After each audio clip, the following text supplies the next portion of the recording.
Tracy laughed but remained indignant. Are these situations comparable? What? Don't tell me you don't have any? I shot back playfully. As a newly rich man, I can do whatever I want. Suddenly serious, Tracy asked, "Oh, right, does your family know about this?" I froze. Crap! I had completely forgotten about that. Before I could respond, Tracy's knowing gaze pierced through me like an arrow. I knew it. You didn't dare to tell them. It wasn't that I didn't want to. It was that facing them felt like stepping into a lion's den. The relationship between the original protagonist and his family had been strained at best. His parents were stubborn and old-fashioned, favoring his younger brother while he rebelled against their expectations. The chaos surrounding his marriage to Clara had only deepened their disapproval. Later on, when Clara began to flourish in her career, their attitudes shifted dramatically. They frequently reprimanded him over his conflicts with her. In truth, the past days of this so-called villain had been anything but pleasant. But anyway, I said defiantly as confidence surged within me, I have the divorce papers now. What do I have to fear? The following day unfolded even more joyfully than I had anticipated. I instructed the maid to pack up all of Clara's belongings and send them away. This villa had originally been their matrimonial home, a gift from his parents, but Clara had never liked staying there overnight. Perhaps every corner reminded her of the humiliation James had inflicted upon her. At first, she spent most nights at work. After her business took off spectacularly, she bought an apartment nearby. She had visited once and happened to bump into Michael there. Talk about awkwardness. Although Michael quickly explained that he was only seeking shelter from the rain, knowing James's temperament, how could he not be angry? That encounter led to a significant fight between him and Clara. They endured weeks of silence before Clara finally couldn't take it anymore and reached out first. Who could blame him? He only ever had Clara in his mind and heart. Now this 3-story luxury mansion was all mine. Clara didn't have much left here after packing up. Still, once everything was cleaned out, the emptiness felt palpable, a hollow echo of what once was. So I decided to treat myself. I set out shopping immediately. As soon as I entered my favorite stores, excitement bubbled within me like champagne fizzing in a glass. This one, and not this one, wrap up the rest for me. All right, Mr. Nicholas. The shopkeeper beamed with joy as she processed my purchases. Her happiness mirrored my own. Several sales associates followed me around like eager shadows, helping carry my newfound treasures until just as I stepped out of the door, I ran straight into Clara. Seeing me there stunned her into silence. But even more surprising was Michael trailing closely behind her. As I stood in the bustling mall, I couldn't help but notice Michael, Clara's first love, moving with surprising ease despite his recent leg injury. It seemed he had largely healed and was now able to navigate the crowds with confidence. Clara's lips quivered as she initiated the conversation, her voice barely above a whisper. His mother's birthday is coming up soon, so I brought him here to pick a gift. I blinked, momentarily taken aback. Oh, why was she sharing this with me? It was none of my business. Out of sheer politeness, I nodded courteously, but before I could take a step away, Michael chimed in. His expression was tinged with guilt as he addressed me. Mr. Nicholas, I apologize for the inconvenience. I'm still having trouble moving around because of my leg, which is why Clara helped bring me here. I see that you've bought quite a lot of items. Are you managing to carry all of them? Perhaps I could have Clara assist you? I can manage myself. Ah, the art of conversation. He subtly reminded Clara that it was I who had pushed him, hinting at my jealousy while graciously offering her help. Don't worry, I replied with a smile. My car's downstairs. Also, it's better not to involve Miss Daniel in personal matters. Michael looked confused. What? I found myself surprised as well and turned to Clara. Miss Daniel, haven't you told Mr. Johnson that we're divorced yet? Silence hung in the air like a thick fog. Michael stared at Clara in shock, while her face tightened into an uninviting expression. I don't like broadcasting my private matters, she finally said, her tone clipped. What, you're indirectly criticizing me? Is it just because I threw a few divorce celebration parties? How petty. Michael seemed taken aback by this revelation, his jaw dropped in disbelief. Clara, you and Mr. Nicholas have... Why didn't you tell me? Hearing his voice snapped Clara back to reality. Her red lips moved slightly as she hesitated before softly replying, "I've been too busy recently." Tsk. In the past, this had been her favorite excuse with James.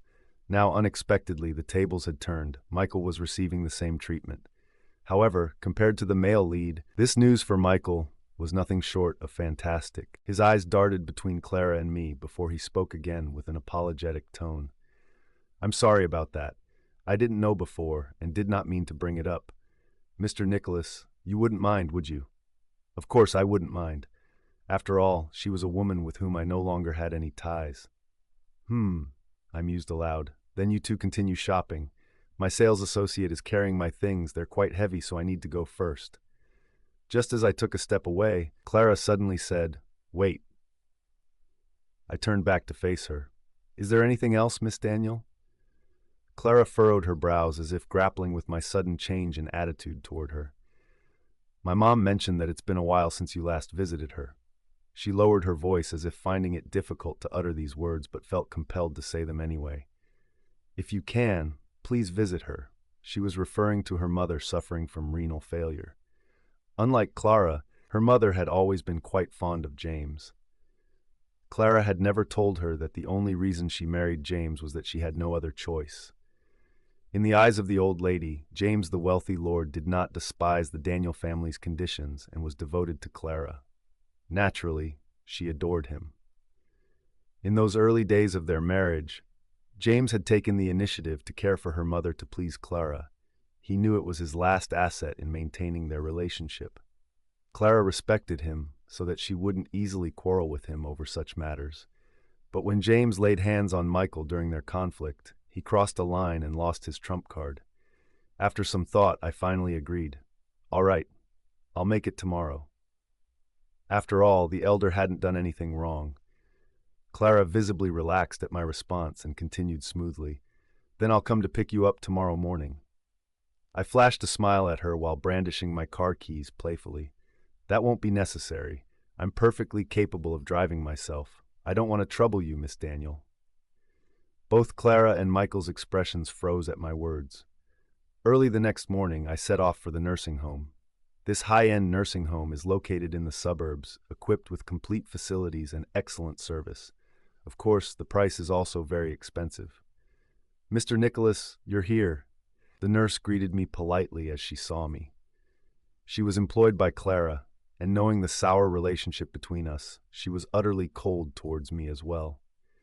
Madame Daniel was lying in bed, frail and emaciated due to her chronic kidney disease over the years. But thankfully she had gotten much better after staying in the nursing home for the past few years. Nurse Sarah shot a glance at the food box in my hands and sneered with a hint of contempt. Even a nurse looked down upon my way of currying favor, as she knew that no matter what I did, it would only evoke Clara's disgust. "James," Madame Daniel greeted me with a gentle smile upon seeing me. "Have you been busy lately? I haven't seen you for a while." I sighed inwardly. James had only been using her from the start, yet she had taken it to heart. The elderly lady hadn't done anything wrong. "I've been quite busy. I brought you some chicken soup. Try it later." But Madame Daniel grabbed my hand, studying me for a while, then asked tentatively, "Did Clara upset you again?" I shook my head, but Madame Daniel didn't believe it. She sighed helplessly. "Clara has always been stubborn since she was a child, and she likes to keep everything to herself. If she has upset you, tell me, and I will talk to her for you." I felt even more guilty.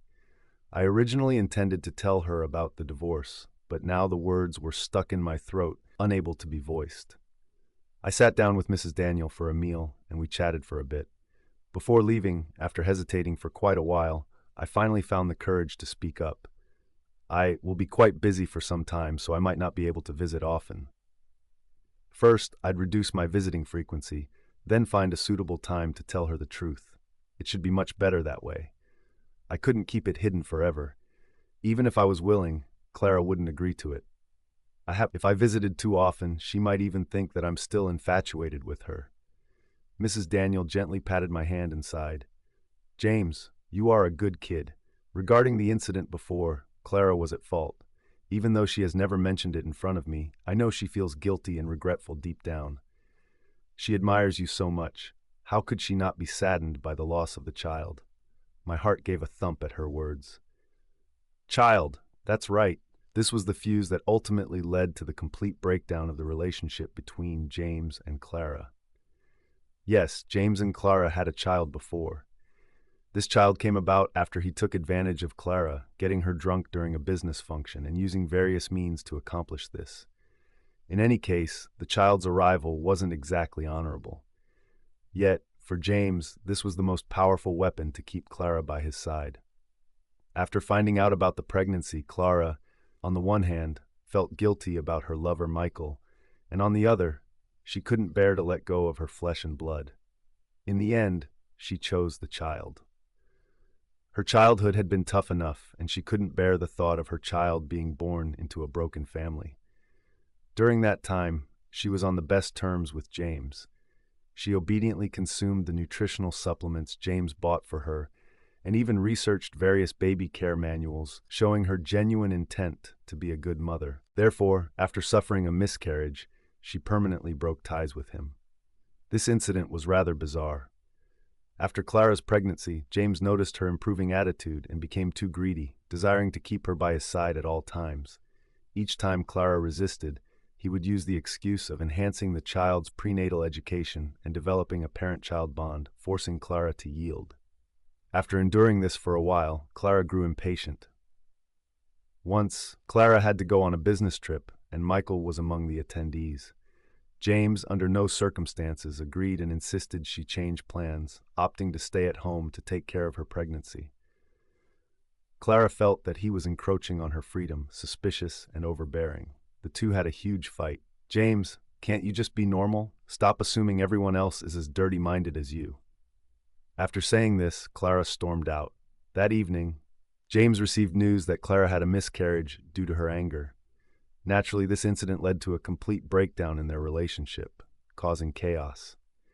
If before this, Clara's feelings towards James were of disgust, after this incident, hatred was added to the mix.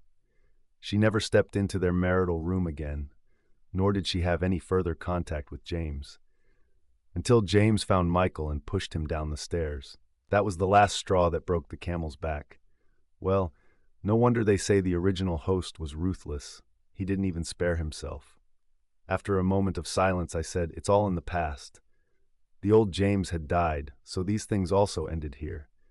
Coming out of the nursing home, I felt a bit emotin'. I'm not sure if it's for Mrs. Daniel or the old James. Then, my emotin hit peak level when I realized that I had accidentally lost my car keys. In despair, I called Tracy. "Pick me up, ASAP." Tracy found it absurd. "Am I your driver? On call at your whim? I'm not asking for a free ride," I retorted. The sanatorium is quite secluded. It's not even convenient to hail a cab. Eventually, Tracy resignedly came over, and by the time we arrived home, it was already dark. The key point was that it was pouring rain. Looking at the massive curtain of rain outside, I felt pity and took Tracy in, lending her a guest room upstairs to sleep.